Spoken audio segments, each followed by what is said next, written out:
오늘 말씀은 계속 가나안 땅을 정복한 후에 땅을 분배하는 내용입니다. 오늘은 시므온 지파, 스불론 지파, 이사갈 지파가 땅을 차지한 내용이 되겠습니다. 자, 둘째로 시므온 곧 시므온 자손이라 그랬습니다. 처음에 유다 지파, 갈렙이 땅을 분배받고 유다 지파가 땅을 분배받은 후에 그 다음에는 어느 지파가 있느냐? 에브라임 지파와 므낫세 나머지 절반 지파가 받았고, 바로 앞에 18장을 보면 베냐민 지파가 땅을 받았습니다. 그리고 나서 이제 시므온 지파가 땅을 분배받은 거죠. 땅을 분배받는 방법은 똑같습니다.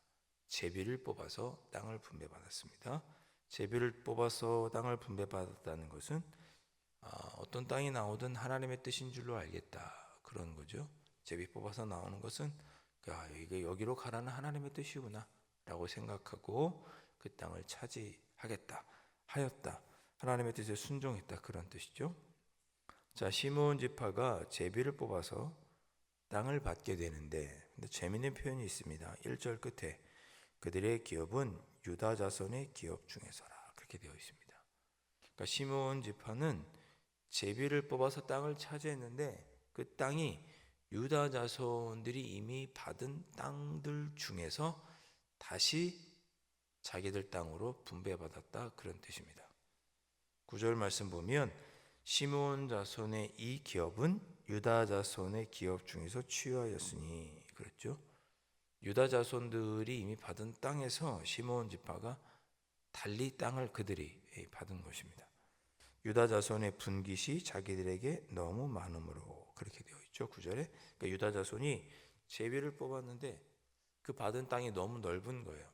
그러니까 자기 땅 중에서 일부를 제비 뽑은 시므온 자손에게 이제 주게 된 거죠. 자, 유다 백성은 또 기분이 좋지 않을 수 있겠죠. 그렇죠? 이렇게 내가 하나님께 받았는데 또 제비 뽑았더니 또 받은 땅 중에서 또 시므온 지파에게 주라고 하시니까 줬다가 뺏는 것도 아니고 기분이 나쁠 수도 있겠지만, 순수한 마음으로, 기쁜 마음으로 시므온 지파에게 줍니다. 자, 그런데 이때 시므온 지파는 왜 또 유다 자손의 기업 중에서 받았을까? 물론 유다 지파가 땅을 많이 받은 것도 있지만 시므온 지파가 유다 지파에게 또 그렇게 땅을 받을 수 있게 된 것은 뭐냐? 시므온 지파가 매우 인원이 적었습니다. 굉장히 적었어요. 민수기 1장을 보면 그때 시므온 지파는 약 5만 9천 명 정도 됩니다. 5만 9,300명이에요. 민수기 1장. 그러니까 출애굽을 하고 나서 시내산에서 1년을 지낼 때, 그때 인구수를 셌을 때 시므온 지파의 숫자가 약 5만 9,300명이었습니다. 민수기 1장에 이렇게 나오죠. 그런데 광야 40년을 지내게 됩니다. 민수기 26장에서 두 번째 인구 조사를 하죠. 전체적으로 인구를 보면 거의 1,000명 정도밖에 줄지 않았어요.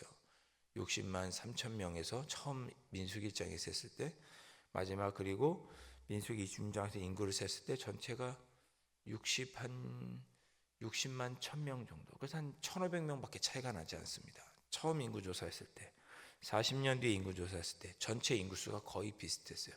한 1,500명 정도 두 번째 인구수를 쟀을 때 줄어듭니다. 근데 거의 똑같았어요. 이것도 은혜죠. 광야를 지내는 동안 하나님께서 그들을 지켜주신 것이니까요. 그런데 거의 인구가 변동이 없었는데 민수기 26장을 보면 시므온 지파만 3만 명이 넘게 3만 7천 명 가량이 줄어듭니다.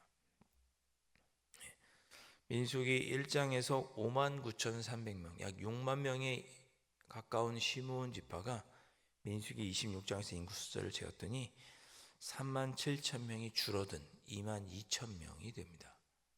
2만 2천 몇백 명 정도 돼요.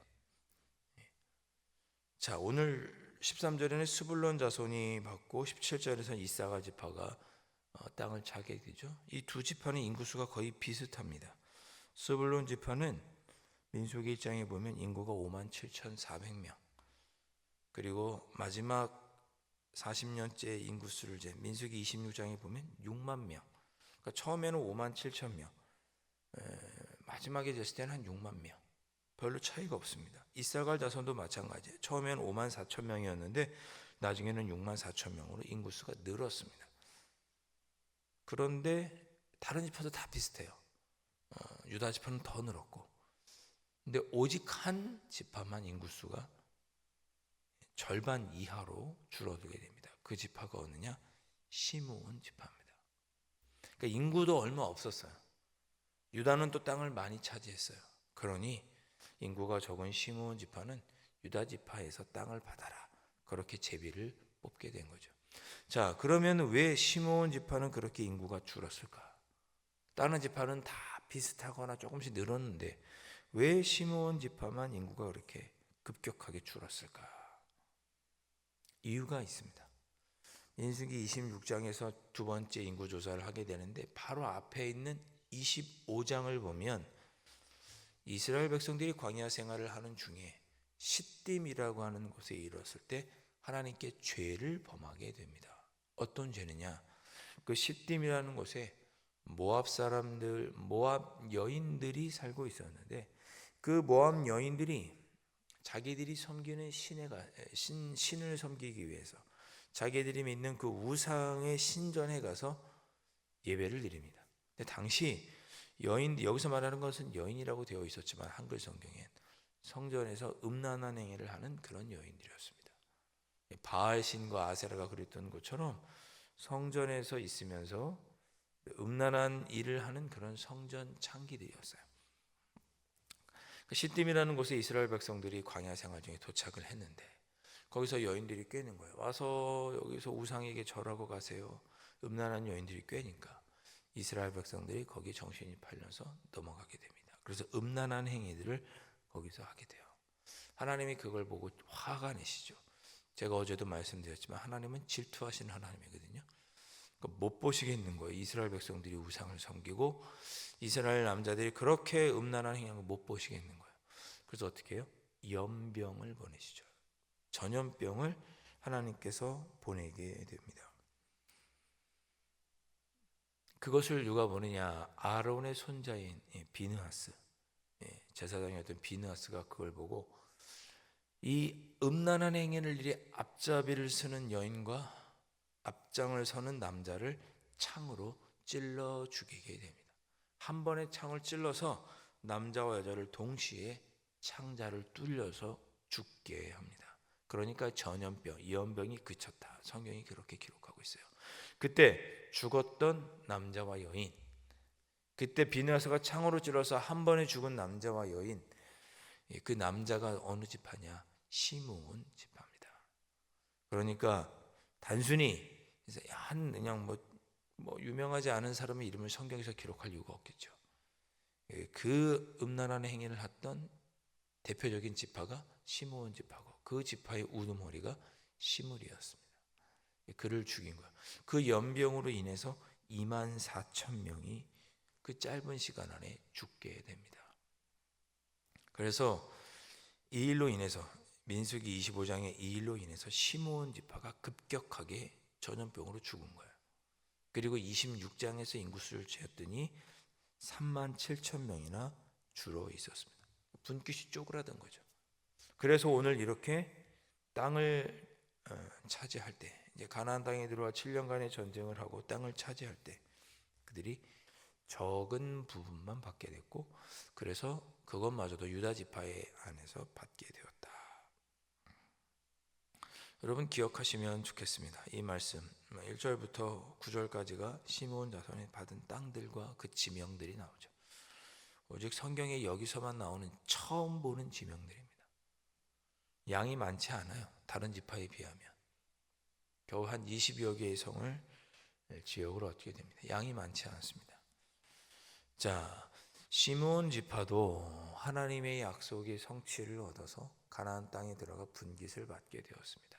그러나 그들이 가나안 땅에서 지었던 죄, 아니 가나안 땅에 들어가기 전에 광야에서 지었던 그 죄 때문에 그들은 벌을 받았고 차지한 땅도 극히 적은 부분이 되었다. 무슨 말씀을 드리고 싶은 것이냐?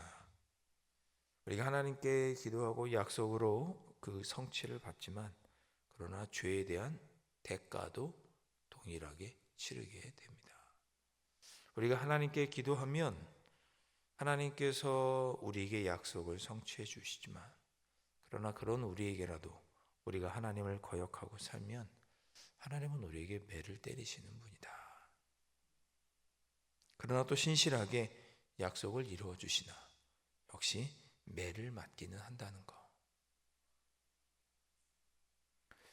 우리가 신앙생활하면서 예수님을 믿고 하나님을 우리 아버지로 고백하고 예수님을 나의 구주로 고백하며 신앙생활 합니다마는 그렇다고 우리가 하나님 앞에 벌을 받지 않는 게 아닙니다.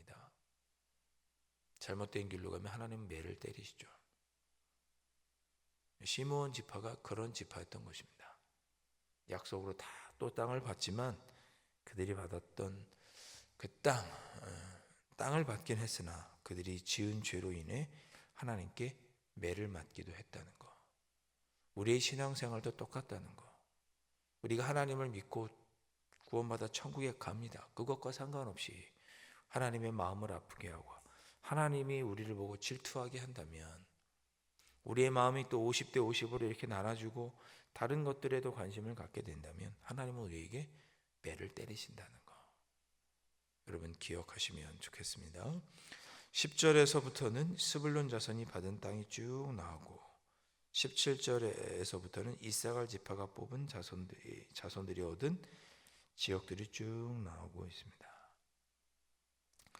주석에 따르면 스불론 지파와 이사갈 지파가 받은 땅은 좀 다른 지파가 뽑은 땅에 비하면 조금 양이 적다고 합니다. 주석에 따르면 이 지역들이 넓은 지역들이 아니다라고 주석을 하고 있더라고요. 스불론 지파와 이사갈 지파는 인구수가 다 6만 명이 넘는 많은 지파였습니다. 그런데도 그들은 제비를 뽑았기 때문에 뽑은 것에 만족하고 나는 이거밖에 주지 않았냐고 원망하거나 불평하지 않았습니다. 원망하고 불평했던 사람들은 있었죠. 에브라임 지파, 므낫세 지파는 우리가 큰 민족을 이뤘는데 겨우 이것밖에 땅을 안 줘? 겨우 한 분기밖에 안 주는 거야? 이렇게 불평했죠. 그러나 스불론 자손과 이사갈 지파는 불평하지 않고 그 땅을 그대로 차지하게 됩니다. 이런 모습도 참 우리에게 귀감이 되죠. 하나님의 뜻인 줄로 알고 제비뽑기를 하기로 했으면 그 뜻대로 순종하는 것이 중요하다. 그랬던 지파가 스불론 지파와 이사갈 지파였다는 거. 자, 오늘 말씀을 여러분 마음속에 한번 새기고 한 주간을 시작하며 기도하셨으면 좋겠습니다. 하나님께서 우리에게 약속한 것은 이루어 주십니다. 땅을 차지하게 해주시는 건 분명합니다. 그러나 그것과 상관없이 우리가 하나님의 마음을 아프게 하면 하나님은 또 우리에게 매를 때리신다는 거 기억하셨으면 좋겠고, 그리고 하나님께 제비 뽑아 하나님께서 주시는 대로 받기로 그렇게 했으면 또 그것에서 주신 것에 감사할 수 있는 이사갈 지파와 스불론 지파가 그랬던 것처럼 또 하나님께서 주신 것이 그것도 하나님께서 주신 것으로 알아서 주신 것에 감사할 수 있는 그런 한 주간의 삶을 살아가시면 좋겠습니다.